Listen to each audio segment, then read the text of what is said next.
हरे कृष्णा। ओम नमः शिवाय। आज सोमवार के दिन सुनिए माँ पार्वती भोले बाबा की संपूर्ण कथा आरती। इस कथा के सुनने से मन भगवान भोले बाबा, माता पार्वती सभी प्रकार का मन वांछित फल की प्राप्ति होती है। तो आइए सोमवार के दिन श्रद्धा भाव मन चित से कथा आरती पूरा अवश्य श्रवण करें।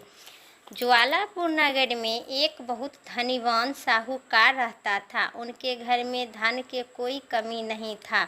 उनके केवल एक ही दुख था कि उनके कोई पुत्र नहीं था। वह बहुत दिन रात यही चिंता करता था कि वह पुत्र पाने की कामना से प्रत्येक सोमवार को भगवान शिव का व्रत और पूजन करता था तथा संध्या काल में शिव मंदिर जाकर भगवान शिव जी के सामने दीपक जलाता था। और उनके भक्ति भाव को देखकर एक दिन माता पार्वती जी ने भगवान शिव के कहे, हे प्रभु, यह साहूकार आपका आनंद भक्त है और आप सतदेव आप व्रत के पूजा के करने श्रद्धा भाव करता है।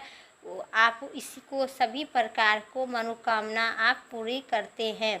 माता पार्वती की बात सुनकर शिव जी ने कहे, हे पार्वती, यह संसार कर्म क्षेत्र है। जिस प्रकार किसान खेत में जैसा बीज बोता है वैसे ही फल काटता है उसी प्रकार इस संसार में हर व्यक्ति अपने अपने कर्म की अनुसार फल भोगता है। वह सब पार्वती ने अत्यधिक आग्रह करने के साथ साथ बोले, प्रभु, यह साहूकार आपका आनंद भक्त है और यदि इसकी दुख को तो यह दुख आपको अवश्य ही सुननी चाहिए और दुख को दूर करनी चाहिए, क्योंकि आप सतदेव अपने भक्तों पर दया रखकर उनके दुखों को दूर करते हैं। यदि आप ऐसा नहीं करेंगे तो मनुष्य आपकी सेवा और व्रत क्यों करेगा।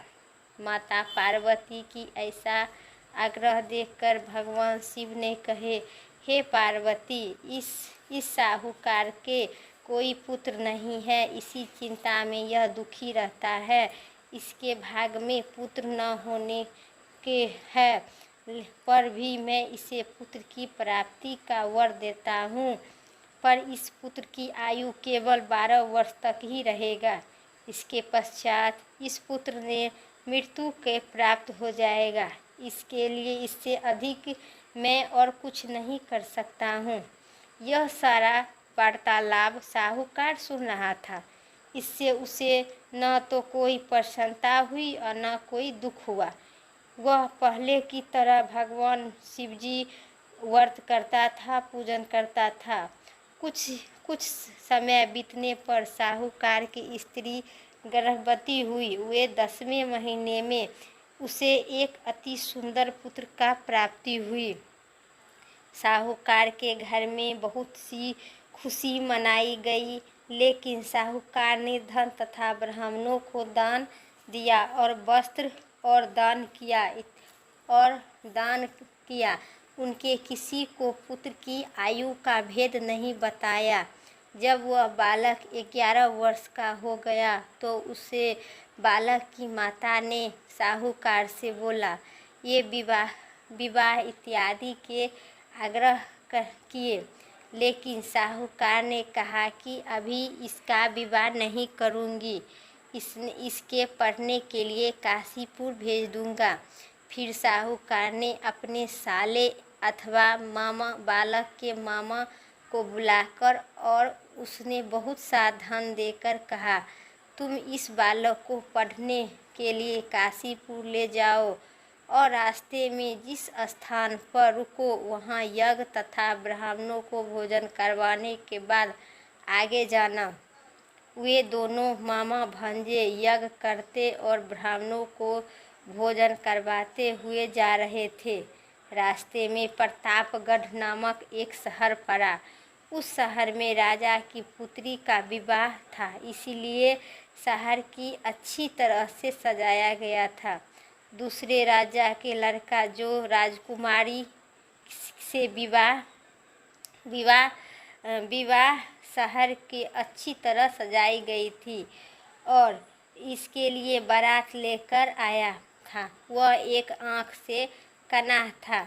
उसका पिता इसी बात से बहुत ही चिंतित थे कि कहीं वर को देखकर कन्या के माता पिता विवाह से इनकार न कर दे। इसलिए साहूकार के अति सुंदर बेटे को देखकर उसने मन में विचार किया कि क्यों न दरवाजे के सामने इसी लड़के को वर के रूप में सजा दिया जाए।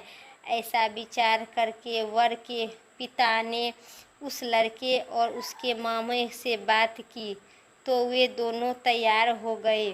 फिर उस लड़के को दूल्हे के कपड़े पहनाकर तथा घोड़ी पर चढ़ाकर दरवाजा पर ले गया और उस सारा कार्यक्रम संपन्न उसी से पूरा हो गया। फिर वर के पिता ने सोचा कि विवाह कार्य भी इसी लड़के से करा दिया जाए तो क्या होगा। ऐसा सोचकर उसने लड़के और उनके मामा के कहा, यदि आप फेरे और कन्यादान के काम को भी पूरा करा दे तो आपकी बड़ी ही कृपा होगी। उसने स्वीकार कर लिया और विवाह कार्य भी अच्छी तरह संपन्न हो गया। परंतु जाते समय लड़के ने राजकुमारी की चुंदरी के साथ पल्ले पर लिख दिया कि तुम्हारा विवाह तो मेरे साथ हुआ है, लेकिन जिस राजकुमार के साथ तुम भेजा जाएगा वह एक आँख से कना है। मैं काशीपुर पढ़ने जा रहा हूँ। लड़के के जाने के बाद उस राजकुमारी ने जब अपनी चुंदरी पर ऐसा लिखा पाया तो उसने राजकुमार को के साथ जाने से इनकार कर दी और कहा कि मेरा पति नहीं है, मेरा विवाह इसके साथ नहीं हुआ है, मेरा पति तो काशीपुर पढ़ने गया है। राजकुमारी के माता पिता भी उस लड़के के साथ अपने पुत्री को विदा नहीं किया और बारात खाली हाथ लौट गए। उधर साहूकार का लड़का और उसका मामा काशीपुर पहुंच गए। वहां जाकर उन्होंने यज्ञ करना शुरू कर दिया और लड़के ने पढ़ना भी शुरू कर दिया। जब लड़के की आयु 12 वर्ष की हो गई तो उसकी मृत्यु के दिन शामिल आ गया। लड़के ने मामा को इस बारे में कुछ नहीं पता था। उस दिन उन्होंने यज्ञ का आयोजन किया हुआ था कि लड़के ने अपने मामा से कहा, मामा जी आज मेरी तबीयत ठीक नहीं लग रहा है। मामा ने कहा, अंदर जाकर लेट जाओ। लड़का ने अंदर जाकर रूम में सो गया और थोड़ी देर में उसके प्राण निकल गया। यज्ञ के बीच में जब उसके मामा ने आकर देखा कि वह मृत्यु अवस्था में पड़ा है तो उसे बहुत ही दुखी हुए। उसने यज्ञ कार्य के अधूरा रह जाने के डर में किसी से कुछ भी नहीं कहा, संयम रखा। फिर यज्ञ का कार्य समाप्त कर ब्राह्मणों के चल जाने के बाद उसने मामा ने रोना पीटना आरंभ कर दिए। संयोग से उसी समय शिव और पार्वती जी उधर से जा रहे थे। जब उन्होंने जोर जोर से रोने की आवाज़ सुनी तो माता पार्वती ने भगवान शंकर से कहे, हे प्रभु, कोई दुखी रो रहा है, उसके कष्ट को दूर कर दीजिए। जब शिव पार्वती उसके सामने देखा तो वह एक लड़का मृत अवस्था में पड़ा था। पार्वती जी बोली, हे प्रभु, यह तो ज्वालापुर के साहूकार का लड़का है जो इसके आप वरदान से उत्पन्न हुआ था, आप ही के वरदान से।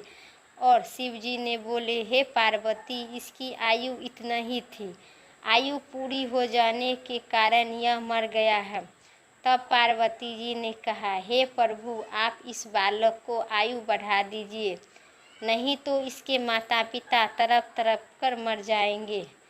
और माता पार्वती बार आग्रह करने पर भगवान शिव उनकी जीवित कर दिए और शिव जी की कृपा से लड़का ओम नमः शिवाय कहते हुआ उठकर बैठ गया। भगवान शिव और माता पार्वती कैलाश पर्वत पर चले गए।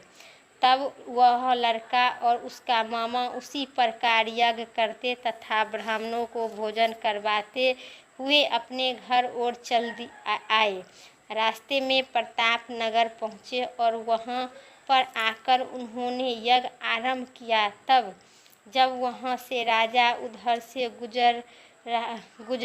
गुजर रहे थे तो उसने उस लड़के को तुरंत पहचान लिया और अपने महल ले जाकर उस दोनों को बहुत आदर सत्कार किए। साथ ही बहुत सा धन आभूषण और वस्त्र देकर उसे राजकुमारी के साथ विदा कर किए। जब वे अपने शहर से निकट पहुँचे तो मामा ने कहा कि मैं पहले तुम्हारे घर जाकर सूचना दे आता हूँ। जब उस लड़के के मामा घर पहुंचा तो साहूकार और उनकी पत्नी घर के छत पर बैठे थे और उन्होंने यह प्रण रखा था कि यदि हमारा पुत्र सकुशल लौट आया तो हमें नीचे आ जाएंगे, नहीं तो छत पर से कूदकर अपने प्राण त्याग देंगे। इतना ही में उसके लड़के को मामा ने आकर बताया कि आपका पुत्र सकुशल वापस आ गया है, तो उसके विश्वास नहीं हुआ। तब मामा ने शपथ पूर्वक कहा कि आपका पुत्र और अपनी स्त्री के साथ आ रहा है। तो सेठ अपनी पत्नी और संग संबंधित के साथ नगर द्वार तक खड़ा हो गए और आनंद के साथ उसका स्वागत कर उसे अपने घर ले आए। वे बड़ी ही प्रसन्नता के साथ रहने लगे। इसी प्रकार जो व्यक्ति सोमवार का व्रत करते हैं और कथा सुनते हैं, भगवान शंकर तथा माता पार्वती की पूजा करता है अथवा यह इस कथा को पढ़ता है या सुनता है, उसे सारे दुख दूर होते हैं और उनकी समस्त मनोकामना पूर्ण होती है। प्रेम से बोलिए श्री भोले बाबा माता पार्वती की जय। हर हर महादेव। ओम नमः शिवाय। अब सुनिए का आरती। जय शिवी ओमकारा प्रभु जय शिवी ओमकारा, ब्रह्मा विष्णु सदा शिव अर्धांगी धारा। जय शिवी ओमकारा एकानंदी चतुरानंद पंचानंदी राधे हो स्वामी पंचानंद राधे। हंसासन गरुड़ासन विषुवाहन छाजे। जय शिवी ओमकारा दो भुजी चारि चतुर्भुज 10 भुजी अति शोभि। तीन त्रिभुवन रूप निरखता त्रिभुवन जनि मोहि। जय शिवी ओमकारा अक्षमाला वर्णमाला मुंडे माला धारी हो स्वामी मुंडे माला धारी। चंदनी मिग मग चंदा अति शोभे शुभकारी। जय शिवी ओमकारा अक्षमाला वर्णमाला मुंडे माला धारी। चंदन मिग मग शोभे भोले शुभिकारी।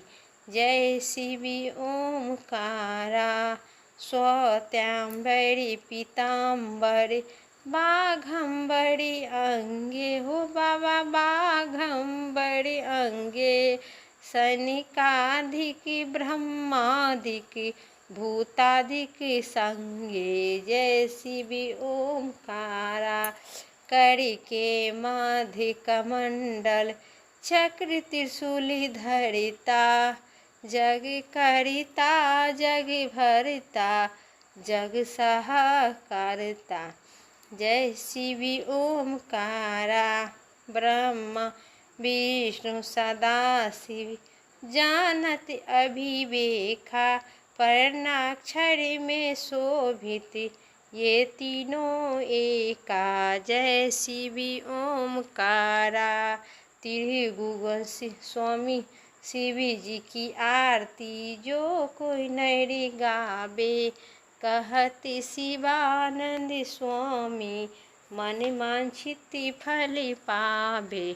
जय शिव ओमकारा जय शिव ओमकारा भोले जय शिव ओमकारा। मेरा वीडियो यहीं तक था। आशा करती हूँ मेरा वीडियो पसंद आई। चैनल पर नहीं है तो लाइक करके सब्सक्राइब करें। कमेंट में ओम नमः शिवाय ज़रूर लिखें और कमेंट में आप कमेंट बॉक्स में जो भी प्रश्न पूछेंगे हम उसे आशा करती हूँ आपके प्रश्न में के ज़रूर जवाब दूंगी। फिर अगली वीडियो लेके आते हैं। तब तक के लिए स्वस्थ रहिए, मस्त रहिए। जय श्री राम, राधे राधे।